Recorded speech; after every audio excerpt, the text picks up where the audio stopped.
women have menstrual cycles, and I'm sorry, but there's a way to eat someone out and just stay up top. It's not a vampire thing. It's not like they're coming up and they're gonna have blood all over their mouth. Like, that is some middle school shit, which I would know, okay? It's Sofia Franklin. You are listening to Sofia with an F, and the F is for phenomenal. Recording live from my apartment, which I'm trying to emphasize and make very clear because for the first time ever, I'm filming this with the blinds up, and the whole reason I pay a disgusting amount of money to live here is for the view, which I've never been able to show off except every single day on my Instagram story. But now I can have that translate to my YouTube channel. And if you're not subscribed, this show is called Sofia with an F, and I look really cute because my assistant Soph is here with me, and I had her French braid my hair. And I'm laughing because I kind of am in this in-between of a child and a mental patient right now. I have my Invisalign attachments. I basically have braces. I don't have my Invisalign in right now. God forbid I wear it the 22 hours a day. But I got attachments put on, and I have rubber bands, baby. So when I'm talking and I got those things in, I got braces, I have French braids, and it's kind of like the Pretty Bird scene from Dumb and Dumber, and I kind of like it. It takes a lot of mental strength to sit down in this chair and get going. Anyways, with that said, I also look 10 years younger because of the braids, so I think this is going to be a hairstyle that I rock from here on out.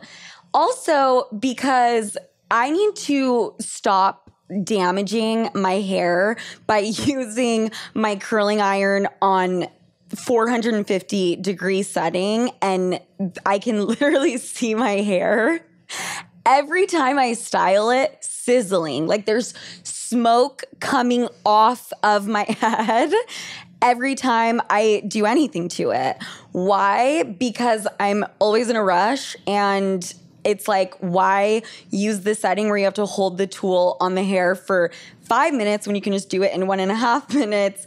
I have it at I'm very curious to know what the broil setting is on an oven.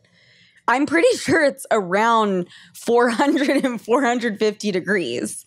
And that's literally the type of heat that I am applying to the strands of hair on my head. That just reminded me of, one time, I will never be able to get over this. I went over to a guy's house one time, and we were making out, and he literally stopped mid-makeout session and looked at me and asked me if I had just been at a barbecue.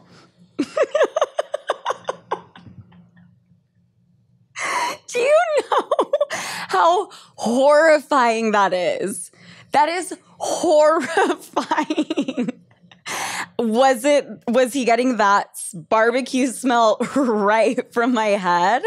100%. Because I remember right before I walked out the door, I was curling the out of my hair as quickly as possible.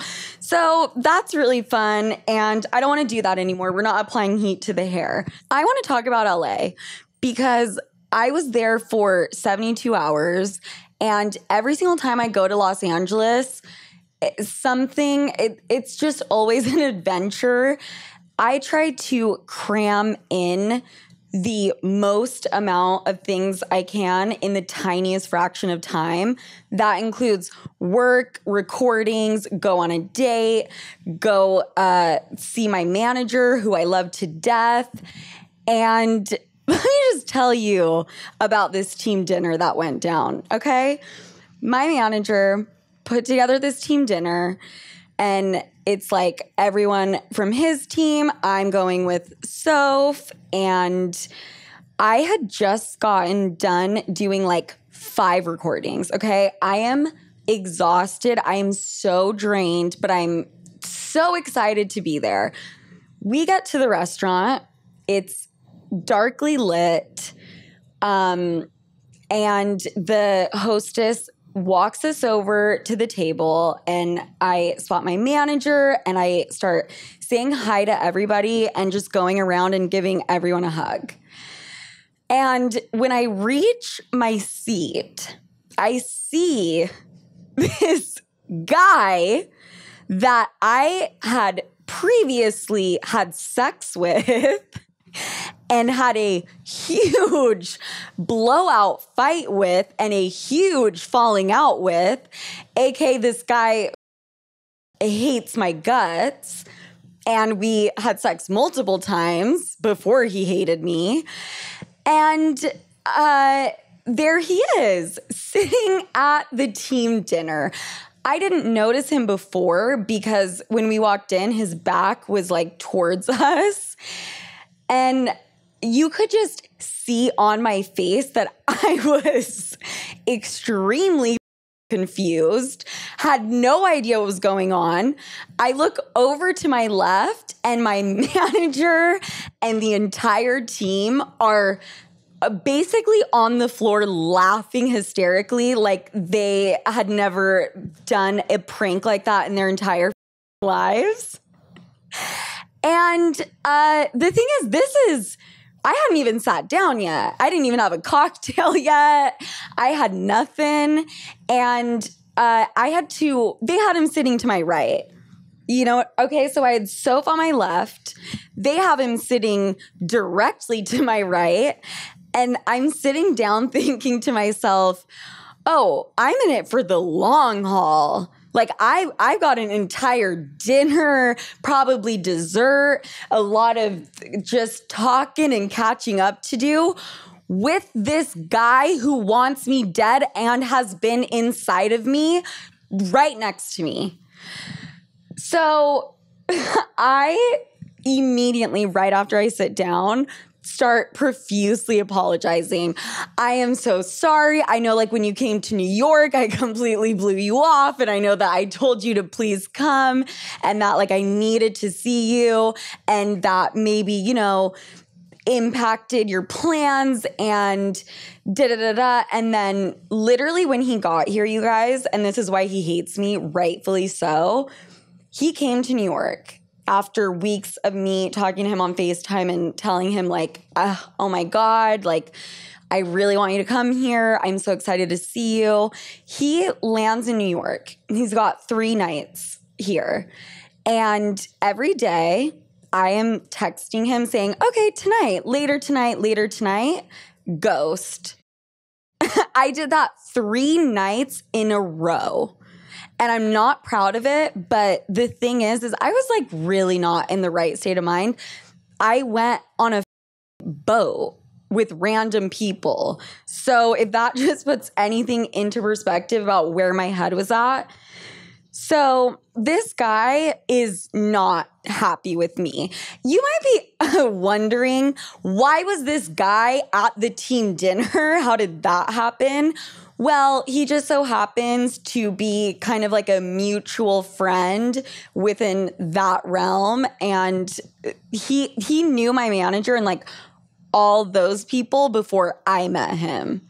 So yeah, basically they thought it would be a funny little prank to have him be my dinner guest. And I don't know what they were expecting. I kind of think that like my manager was hoping it would be more of like a kiss and make up situation. It was not. It was not a kiss. He wasn't having it. I was saying sorry. I was trying to explain my mental state to him. Mind you, I had just been talking and interviewing people and podcasting for 7 hours. So kind of the last thing I was in the mood for was to go sit and have to be in this insanely confrontational situation.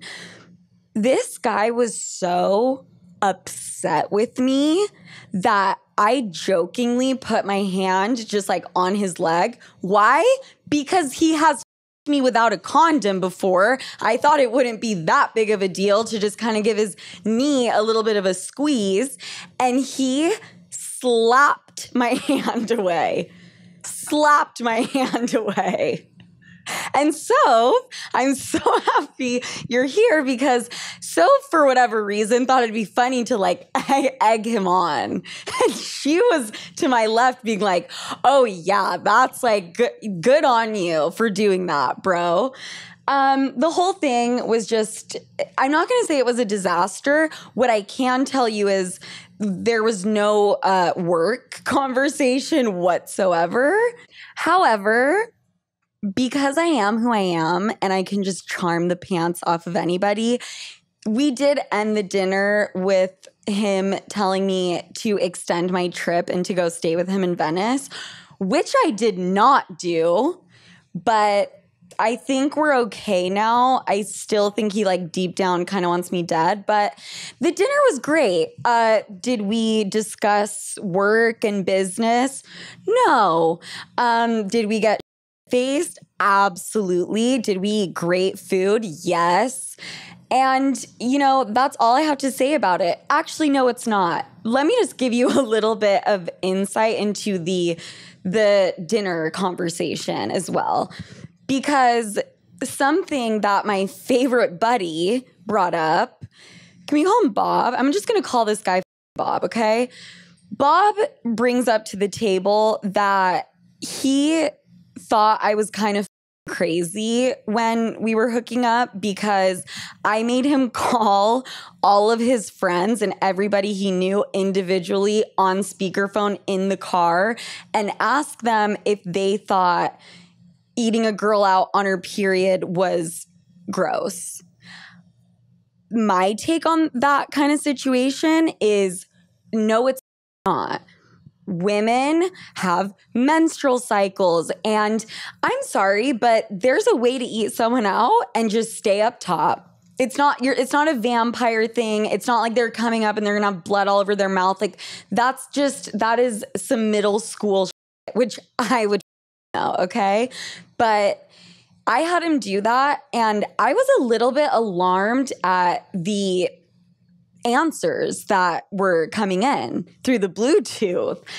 I think every single one of his friends, whether they were embarrassed and like didn't want to admit it or they actually felt this way, they all said that they would never in a million years go down on a girl if she was on her period. And this is men and women, by the way. Like he called some of his friends that were girls and they agreed and they were like, I would never let a guy do that if I was on my period.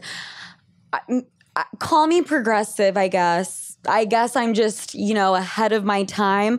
I don't think it's weird. And if I date a guy, he can't think it's weird either. Another thing that also made me feel a little bit like, am I just like a sexual ass bitch? Like, am I just like a sex fiend and like I'm kinky as shit? Because then we started talking about if the girls at the table had ever hooked up with a girl. You guys know my history. I responded with a quick yes.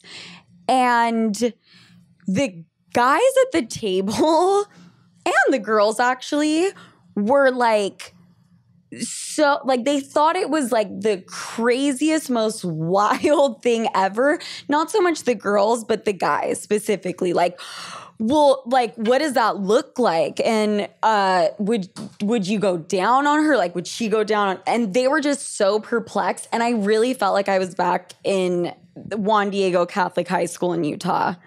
Like, yes, women hook up with other women, and it's not just to entertain men. Sometimes they just want to do it for sexual pleasure.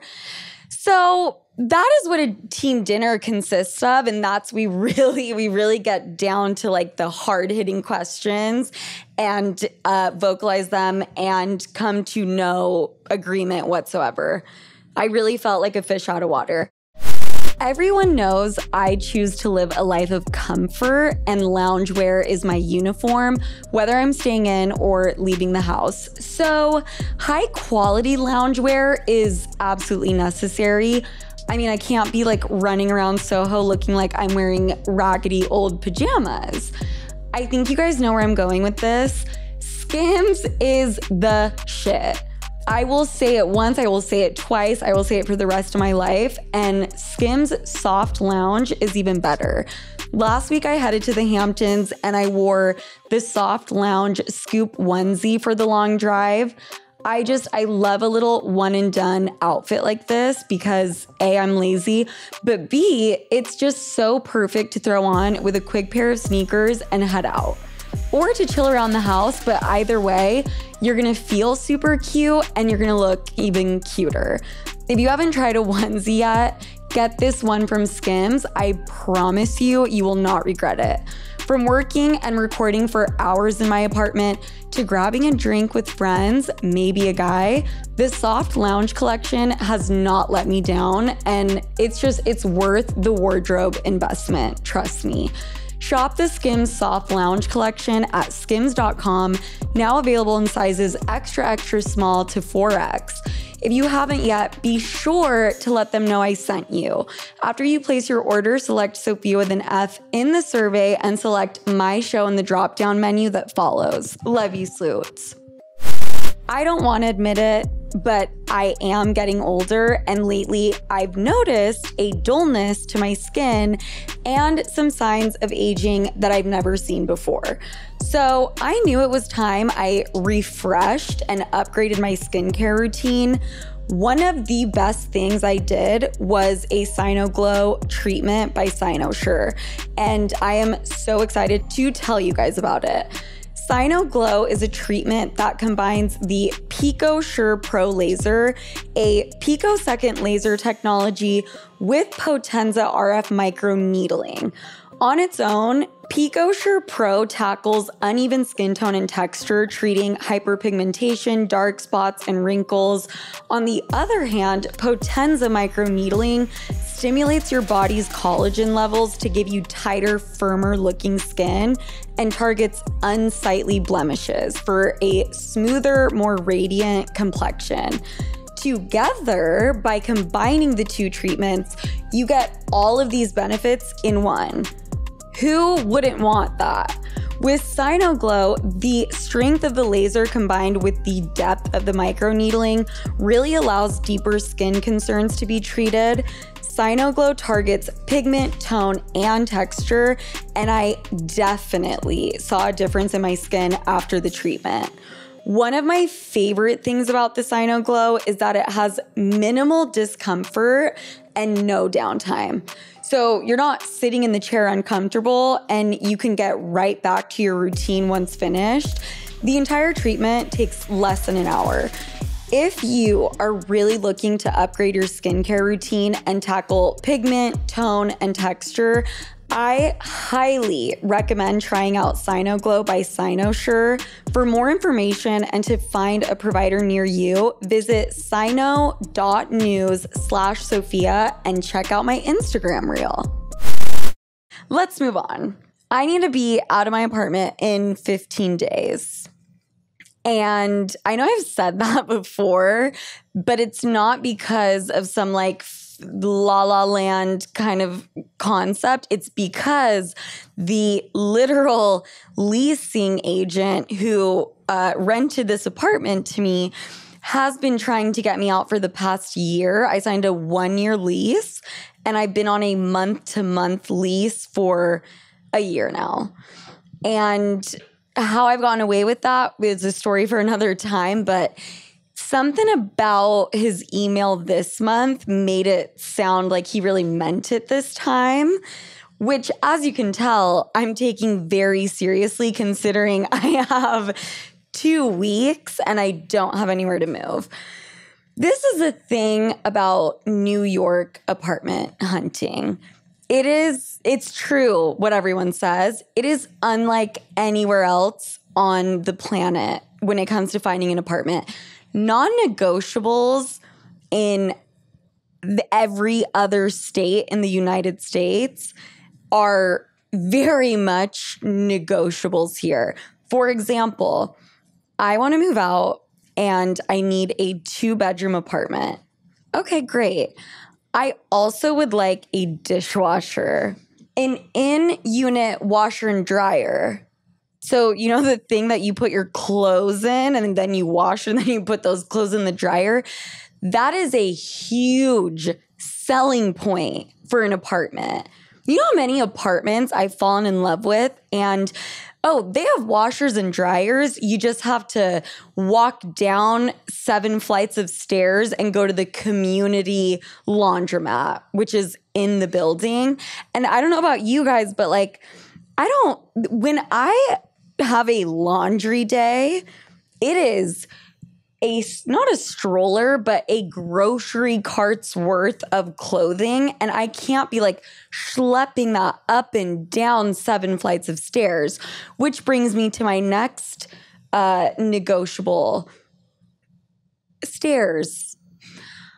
I sometimes, after like a long day's work or, you know, maybe going to the club and stumbling back to my apartment at 4 a.m., in heels, I'm not really trying to climb 5 or 6 flights of stairs, which are very steep stairs, by the way. These are very old buildings. I would prefer an elevator. And don't even get me fucking started on outdoor space, because LOL, I will be paying an extra $1 to $2K if I want even 1 foot of balcony space or a window that I can open. Like that's just tack on $500 plus a month. So it's like a little bit like playing Tetris, and you're trying to like fit these pieces in and make sure that they work. And it gets hard. So even though I have no idea where I'm going to be living in 2 weeks from now, I've given it my all. I've been on Street Easy. That's about it. But I do check it very frequently. And I've gone to multiple showings. I saw this one apartment, which, again, New York. I need New York to relax with. It's not an apartment, you guys. It's actually a condo. What makes it a condo and not an apartment? The elevator doors open and you're right into your space. Like, you don't have to like go down a hallway. It's not like a hotel room. It like opens up and you're in that bitch. And I was this close, and I got them to go $500 down each month. But the lighting wasn't great. It was a little bit like dungeon-y. And when I say dungeon-y, there's definitely lighting. It's just not this kind of lighting. You know what I mean? It's not like this kind of view and this kind of light that I'm in right now. Subscribe to my YouTube channel, Sofia with an F. Then Soph and I did go to an apartment showing, and this apartment from A to B to C had every single thing that I wanted, that I needed. And we show up, and right away, we felt like a huge inconvenience. The doorman was like, "Hi, can I help you?" I said, "I'm here for a showing." He said, "Okay," very confused. So then I felt uncomfortable. He didn't give me a follow-up. So then I was like, you know what? I'm just going to text the agent. I'm going to just sit in this little lobby area. Sitting in the lobby area, 10 minutes go by, 20 minutes go by. The doorman asked me again to go talk to him. And I show him once again the unit I want to see. And he says, "Oh, you're here to see an open house." I said, "Yes." He said, "Oh, well then just go sit down and wait." Okay. I that's what I was doing. That's what I've been doing. It's been 30 minutes. Finally, this leasing agent, who the name on the email was Shahida Jones, and very clearly a woman. Well, someone came down to grab us who had a toupee and was very clearly a man. And I thought I was an inconvenience to the doorman. This guy could not have acted more upset at my presence. I felt so fucking uncomfortable. Oh, that's the unit you want to see? Oh, okay. What's your cap budget? Like, how much can you spend? Anyways, long story short, he takes us into the apartment that was on the website. And he mentioned something about how the prior tenants had kind of made the apartment their own. And I don't mean their own by making it homey and putting up art. They put up their own wall so that they could create a third bedroom for a third roommate in what was otherwise a 2-bedroom unit. So we walk in and there's very clearly a very strange wall that's put up in the fucking center. And that was already very off-putting, which in New York, it sounds crazy, right? Like, oh, just put up a wall. In New York, there are these things called flex walls, which basically means you can put up a wall in 20 minutes wherever the fuck you feel it needs to go.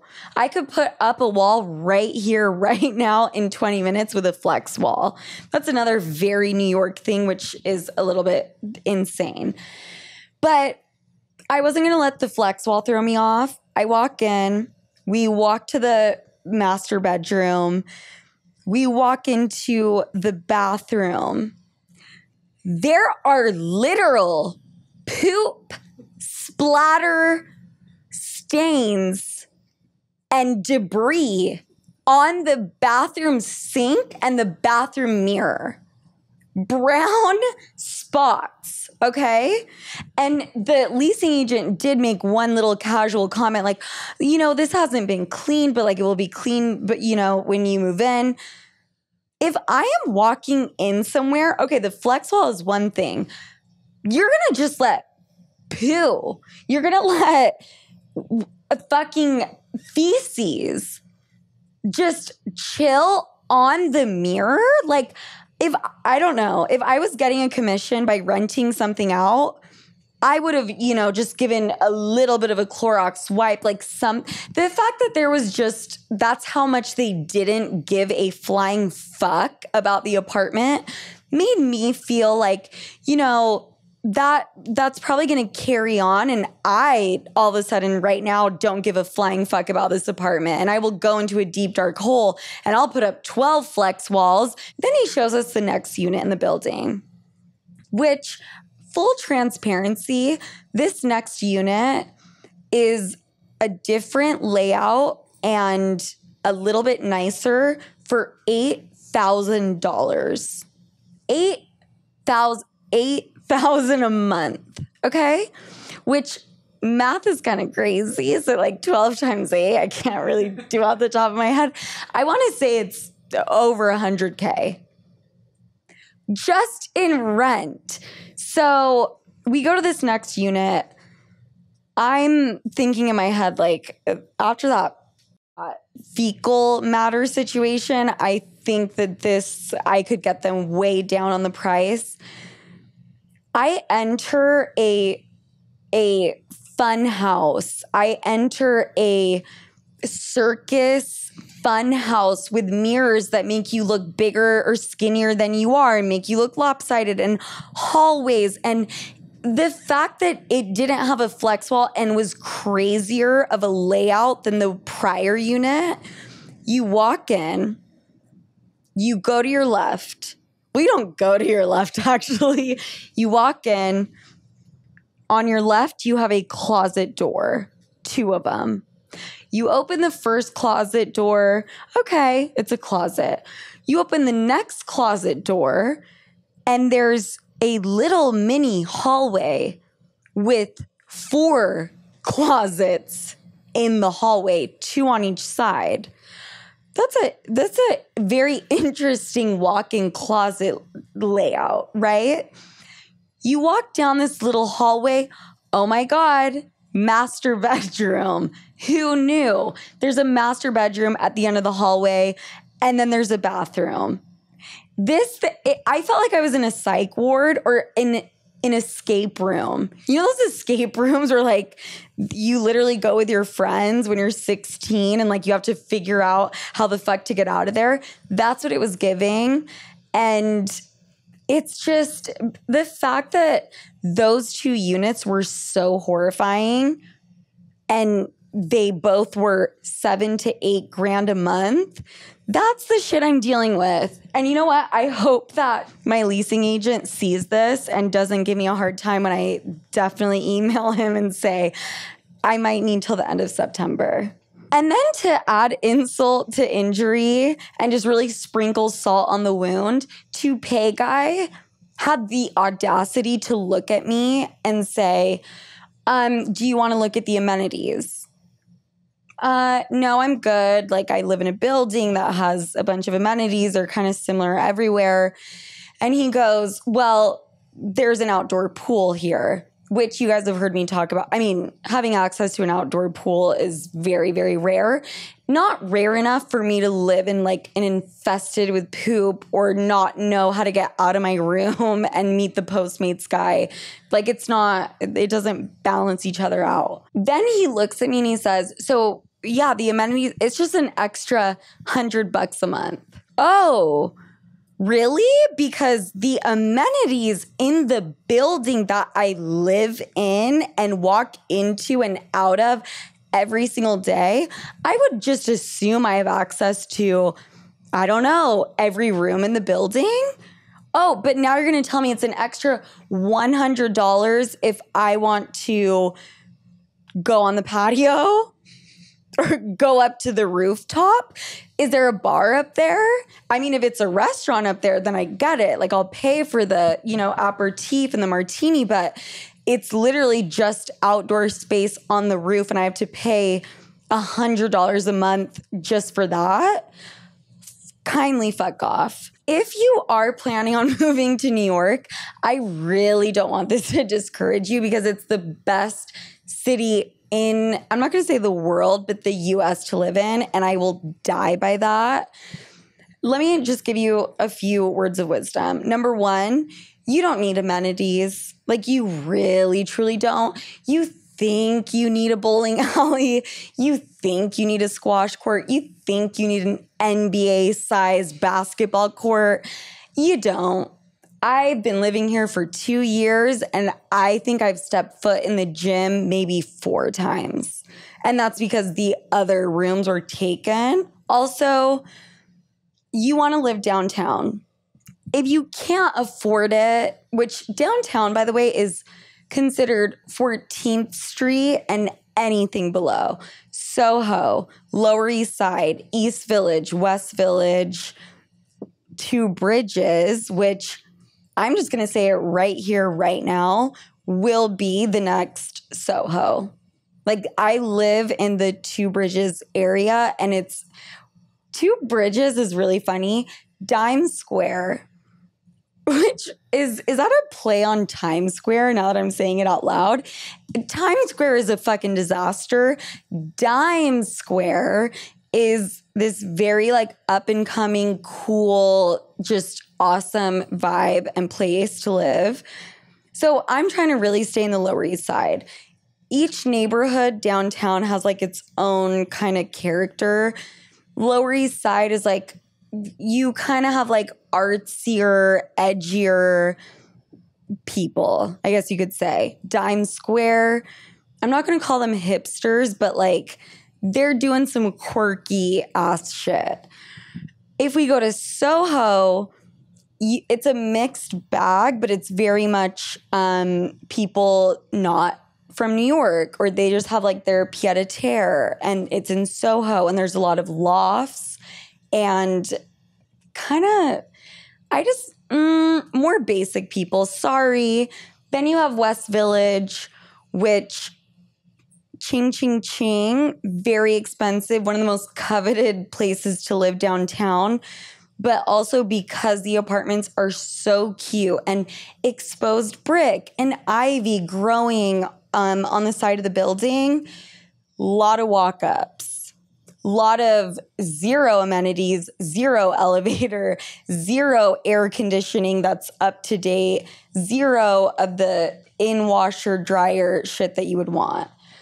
And then you have the financial district where you could really get like a great deal and a great apartment, but like no one really wants to be there. Except then you have Seaport, which is on the water, even further south than the financial district. And I could actually see myself living there. I think that's also very up and coming. All of this is to say, I actually want to live in Chinatown. And I'm not joking.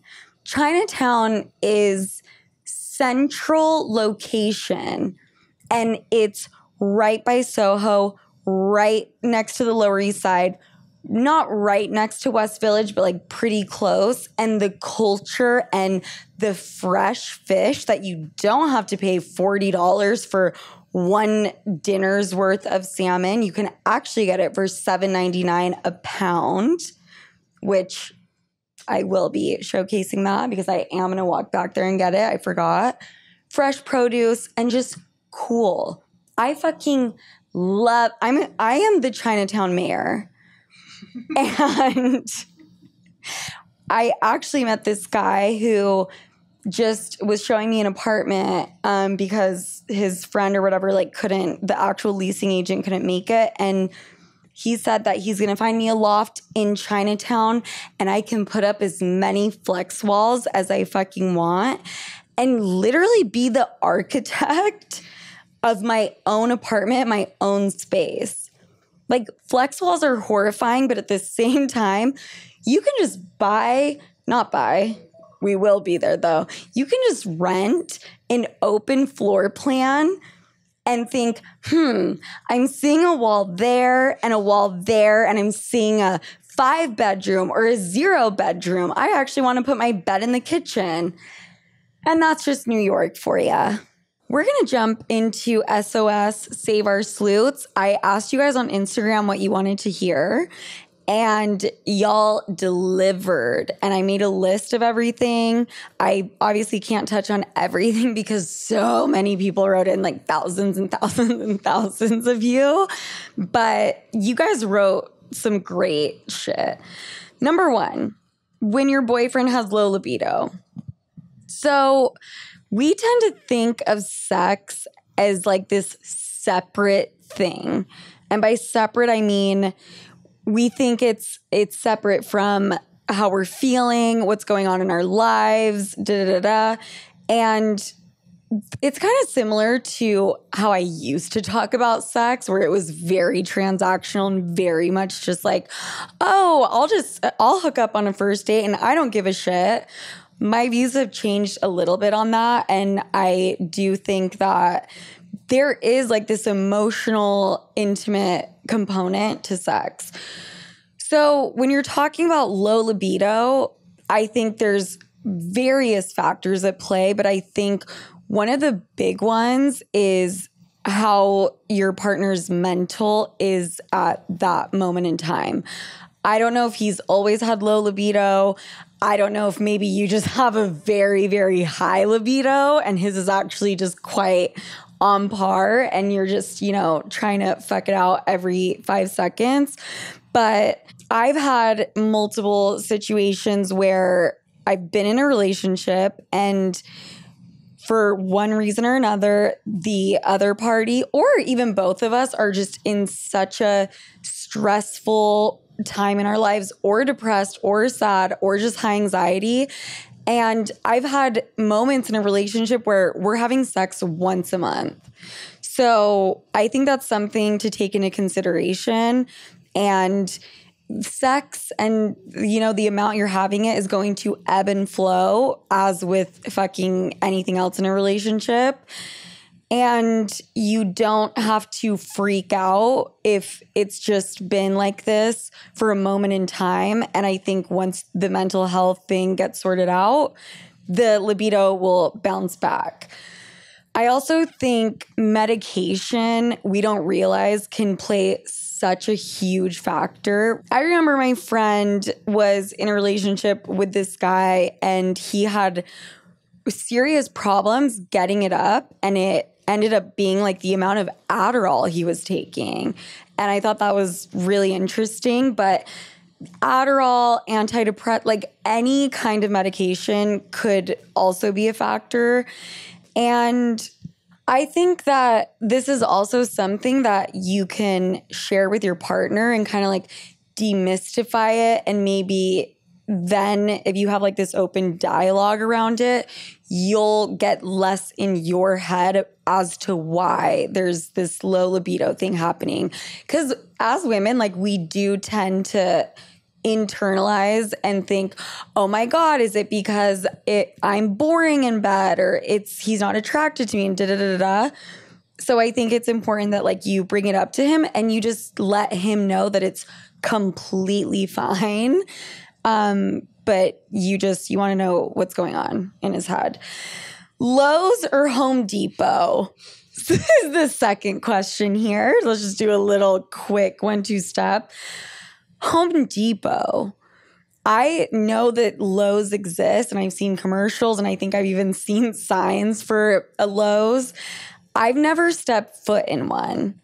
And I have really, really horrific memories at Home Depot, actually. Like when my parents are trying to buy something for this house they can barely afford, and they're literally want each other dead. And I'm just kind of like standing there and like go over to the plant section by myself. And the greenhouse in Utah, or the Home Depot in Utah, had like a greenhouse, and it was magical. But I think it's like very therapeutic. And I love looking at the toilets and everything else. Like, oh my God. And the paint. And you can look at all the colors in the world. It's phenomenal. Lowe's probably has similar things under their belt, but I just hate the name Lowe's. Like, I fucking hate it. Next question. Tango or salsa? Guys, we're getting to like the hard-hitting shit. The only reason I'm addressing this is because I think someone wrote it in to get under my skin and as a joke. Obviously tango, which originated in Argentina, where my family is from. Unless it's salsa for my taco, I don't really need it. Next question. How to deal with Miami guys? I've dealt with Miami guys before, specifically someone who I strongly believe is in the cartel, and I met at the strip club, and he gave me thousands and thousands and thousands of dollars worth of $1 bills to use with the stripper. And then he did take me back to his $25 million sprawling estate, which I don't know if I'm pretty sure I've told this story, but I had to do not a walk of shame, but a ferry of shame. And the next day had to take a ferry from Fisher Island to Miami Beach. And that was a different level of shame in and of itself. It's like, I'll take the ferry home. There's no yacht from your $25 million sprawling estate that can take me. I'll take the $2 ferry. Do you mind picking up that ticket? Thank you so much. But Miami guys, this is what they actually are. They are, and I have a picture of this. The last time I was in Miami, I remember walking to a restaurant and this license plate stood out to me because it just said Bitcoin in capital letters. That is 80% of the men in Miami. They're driving a super nice fucking car and they just talk about Dogecoin all day long. Another thing that is very specific to a Miami guy is they appear to have copious amounts of wealth, but you have no idea how they're actually rich and if they actually are rich. Like LA has elements of that, but this is on a completely different level. And they usually have 8 things in their bio. And it's usually something that is kind of similar to like a Bitcoin thing. I don't think Bitcoin is like a total scam. I put money in Bitcoin, but you know, when you take it to a certain level and then you're the art coin, like it's, you know what I'm talking about. They usually have something Balenciaga. A lot of them do the satchel Balenciaga bag that like goes across their chest, and it's so horrifying. And I only want to see Carrie from Sex and the City rocking that. I don't want to see a guy rocking that just because it's been so overdone and they're not doing it in a way that makes sense. And yeah, I feel like that's a Miami guy for you. Guys, with that, I love you so much. I love doing these solo episodes, and I know you guys really love them too. And until next time, bye, Sloots.